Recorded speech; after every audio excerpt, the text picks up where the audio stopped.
नमस्कार साथियों, मैं एडवोकेट जयप्रकाश राजभर आप सभी का स्वागत करता हूं। दोस्तों, आज हम लोग चर्चा करेंगे कि राजभर योद्धाओं की मूर्तियां अच्छी हालत में कहां पाई गई थी। हालांकि इसके पहले हम लोग 4-5 साल पहले एक वीडियो बनाया है जिसके माध्यम से बताया गया था कि मिर्जापुर पंपापुर में राजभरों की मूर्तियां पाई गई थी, लेकिन उनकी हालत बहुत अच्छी नहीं थी, इसलिए उनका स्केच बनाया गया था।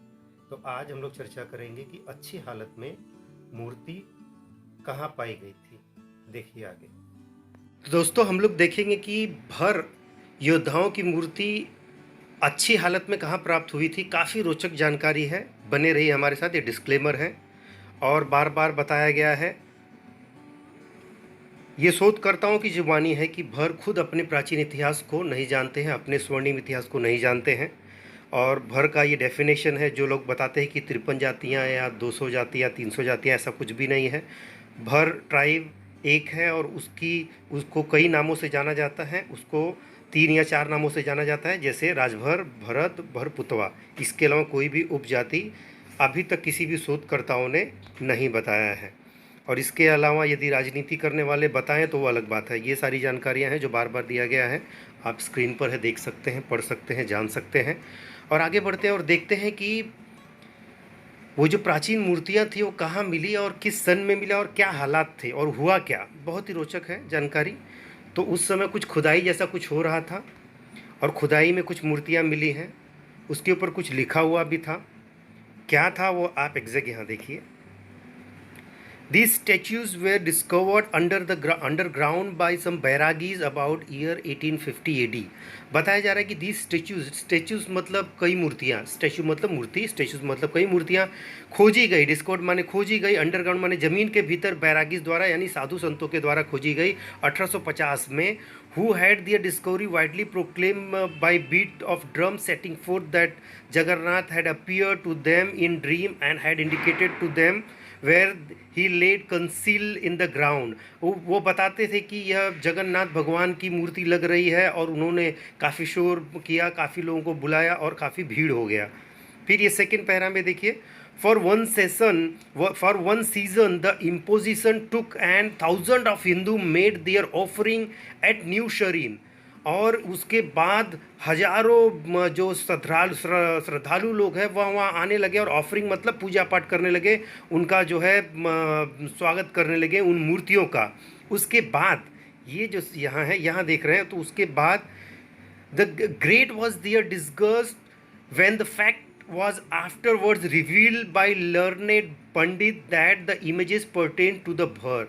उसके बाद एक जानकार व्यक्ति थे जिनको उस लिपि की जानकारी थी या भाषा की जानकारी थी, उन्होंने बताया कि यह भरों का है या भर योद्धा जो प्राचीन काल में होते थे उनकी मूर्तियां हैं, न कि जगन्नाथ जी की मूर्तियां हैं, ऐसा उन्होंने बताया। और कई मूर्तियां मिली थी। और थर्ड पैरा में क्या दिया है, there after the image lay unheeded in the dug the heap till discovered and removed without opposition by Nicholson of Faizabad settlement.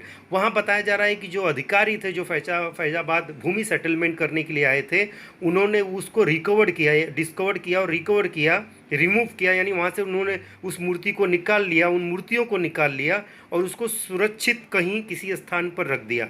अब वो कहाँ रखा वो आगे देखते हैं। दोस्तों, अब पहले पता करेंगे कि मिस्टर निकोलसन कौन थे, जो सेटलमेंट अधिकारी थे और जिन्होंने उन मूर्तियों को रिकवर किया था। तो यहाँ स्क्रीन पर देखिए, settlement officer code, settlement officer. इसमें जो पहले ऑफिसर थे वो कार्नेगी जी थे, जो 1859 में वह इसका शुरुआत करते हैं सेटलमेंट का। इसमें कई सारे अधिकारी थे, सेटलमेंट ऑफिसर पी कार्नेगी।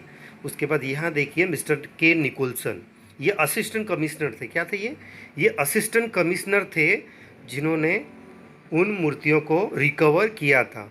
और सेम मैंने सोचा कि चलो जो राम जन्मभूमि अयोध्या मैटर है उसमें भी इसका चर्चा जरूर हुआ रहेगा, तो वह खोजने का प्रयास किया। तो उसमें मुझे ज़्यादा जानकारी तो नहीं मिला, लेकिन मिस्टर निकोलसन के बारे में जानकारी मिला। ये देखिए, मिस्टर निकोलसन क्या किए थे उस समय, उन्होंने अप्रूवल दिया था 1934 में, कुछ 6 अक्टूबर 1934 में कुछ अप्रूवल दिया था वहाँ पर रिपेयर वगैरह का, तो उसका उन्होंने अप्रूवल दिया था। तो यहाँ उनका चर्चा निकोलसन जी का आया है, जिन्होंने उस समय मतलब शुरुआत में जब वो सेटलमेंट कर रहे थे तो उन्होंने मूर्तियों को रिकवर किया था। वो मूर्ति कहाँ गई, यह शोध का विषय है। पुरातत्वविदों के मुताबिक भर योद्धाओं का राज यहाँ पर फैजाबाद में भगवान श्री राम जी के काल के बहुत बाद लगभग पहली शताब्दी से लेकर 10वीं शताब्दी तक निर्विवाद रहा है। उसके बाद धीरे धीरे 11वीं शताब्दी तक इनका पकड़ जो है वो क्षेत्र में ढीला हो गया और लगभग ऐसी मूर्तियाँ थी, कई मूर्तियाँ थी। और खुदाई करते समय निकली जो मूर्तियां थी वो अंग्रेज अधिकारी ने अपने कब्जे में ले लिया। उसके बाद उसे किस म्यूजियम में रखा गया, यह तफ्तीश का विषय है जिस पर हम लोग तफ्तीश कर रहे हैं और इसके लिए एप्लीकेशन वगैरह भी लगाया गया है। और आपको बताया कि लोग पूजा पाठ करने के लिए वहाँ पर उमड़ पड़े, हज़ारों लोग उमड़ पड़े। बाद में पता चला तो उन्होंने पूजा पाठ वहाँ पे बंद कर दिया, वैसे ही पड़ी रह गई। बाद में उसको काफ़ी समय बाद उसको रिकवर किया गया। अब यहाँ पर कुछ लोगों द्वारा हमारे दावे पर यकीन नहीं होगा। उन लोग कहेंगे अरे भाई पता नहीं कहाँ से लाते हैं, कैसे बताते हैं। बहुत सारे लोग अपने समाज के भी हैं और गैर समाज के लोग यकीन नहीं करेंगे। तो उनके लिए बता दूँ बाबा, अन्य मशहूर इतिहासकारों के शोध को जब मैंने खंगाला तो वह भी मेरी ही बात कह रहे हैं। यह आश्चर्यजनक है मेरे लिए, आश्चर्यजनक रूप से उनका भी वही कहना है जो मेरा कहना है। तो ये देखिए, ये क्या लिखा है, द डिस्प्यूटेड मॉस्क, सुशील श्रीवास्तव जी।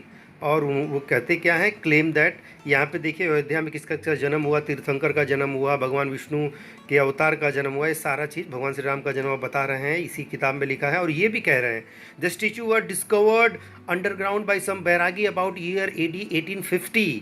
और सेकेंड लाइन में देखिए, the great was there discuss when the fact was afterwards revealed by learned pandit that the image pertain to the first.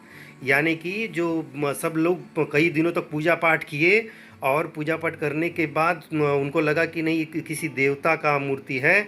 तो बाद में उनको जो विद्वान ये पंडित थे उन्होंने वो लिपि पढ़ी, संभवतः वह लिपि ब्राह्मी लिपि होगा। तो उन्होंने बताया कि यह योद्धाओं का है, यह प्राचीन भर योद्धाओं का मूर्तियां हैं, क्योंकि इसके ऊपर भर योद्धा लिखा हुआ है और उनके बारे में कुछ अभिलेख लिखे गए हैं। तब उन्होंने वहाँ पर धीरे धीरे पूजा पाठ बंद हो गया और अंग्रेज़ सरकार या ब्रिटिश सरकार ने उसको अपने कब्जे में ले लिया। अब कहाँ रखा, उसे विदेश भेजा है, यहाँ है या किसी म्यूज़ियम में है, यह अभी भी हम लोग इसकी तफ्तीश कर रहे हैं। तो ये कितना प्राचीन और गूढ़ जानकारी है जो हमारे लिए फ़ख्र का विषय है, गर्व का विषय है। यदि आप लोगों को यह बहुमूल्य जानकारी पसंद आई हो तो ज़्यादा से ज़्यादा शेयर करिए और ज़्यादा से ज़्यादा लोगों को, अपने दोस्तों को, परिवार में और रिलेटिव को इसे ज़्यादा से ज़्यादा रेफ़र करें, शेयर करें। क्योंकि अपनी जानकारी ज़्यादा से ज़्यादा आप फैलाएंगे तो अपने समाज का आत्मसम्मान बढ़ेगा और अपना अभिमान बढ़ेगा। यदि आप सहमत हैं तो ज़्यादा से ज़्यादा शेयर करें, बाकी आपकी मर्ज़ी। जय हिंद, जय राजभर समाज।